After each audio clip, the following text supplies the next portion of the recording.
On March 1st, 1954, the United States detonated the country's first thermonuclear weapon, or fusion bomb.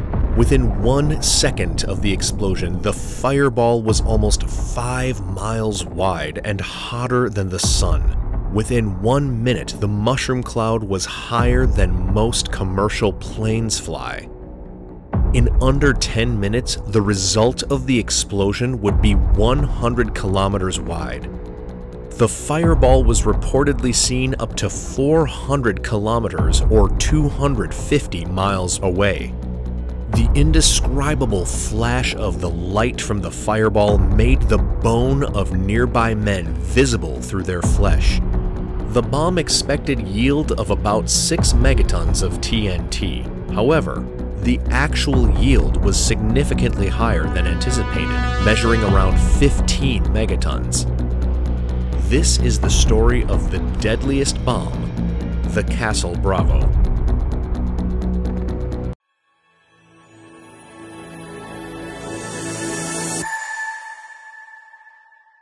Let's take a closer look inside this destructive force. The Castle Bravo consisted of 2 sections. The primary, a fission bomb similar to the one detonated over Hiroshima, and the secondary, a fusion bomb. The primary bomb featured conventional chemical explosives surrounding a beryllium mirror casing, within which a small plutonium sphere was housed. The detonation process involved a 32-bridge wire detonator placed around the conventional explosive. Beneath the primary bomb lay the hydrogen or fusion bomb. The secondary fusion bomb comprised a uranium cylinder, the fuel for the fusion reaction, lithium-deuteride, and at the core of the cylinder sits a rod of plutonium. In between the fission and fusion is an encasing made of styrofoam.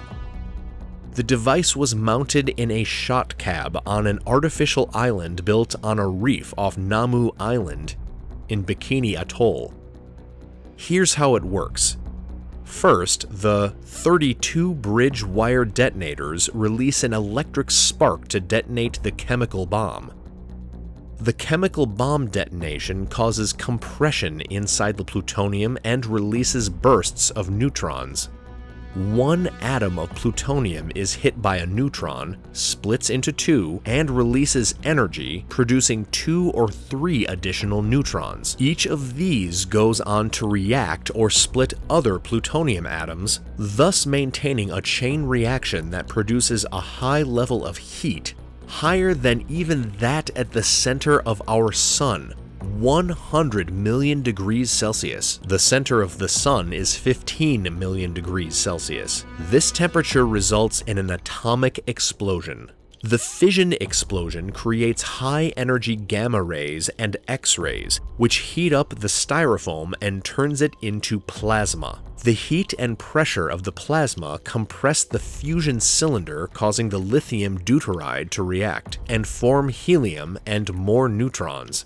The neutrons cause the uranium casing and plutonium rod to undergo more fission reactions. This causes more pressure on lithium deuteride. This produces more fusion, which releases more neutrons, which causes more fission. The positive feedback loop fission-fusion reaction goes back and forth until a huge explosion occurs, ripping everything apart. When the Castle Bravo casing bunker and artificial island become a blinding ball of plasma, it creates a crater 200 meters wide and over 75 meters deep. Pulverized coral, radioactive, and falling like ash was begin to carry unexpected wind toward unexpected people. Approximately 80 miles away, the Japanese fishing boat were exposed to significant levels of radioactive fallout, leading to health issues and, tragically, the death of 1 crew member. The winds carried the radioactive particles eastward, affecting islands. Rongelap and Utrecht atolls were hit the hardest. By 1963, 9 years after the bomb, according to secretive medical studies, the fallout led to long-term health problems for the affected populations. including increased rates of cancer, thyroid disorders, and birth defects. The fallout from the Castle Bravo test was the worst in human history. The Castle Bravo, a testament to human ingenuity and destructive power, stands as a haunting reminder of the consequences of harnessing nuclear energy. If you enjoyed this video, hit that subscribe button and the bell so you're notified when I make a new video.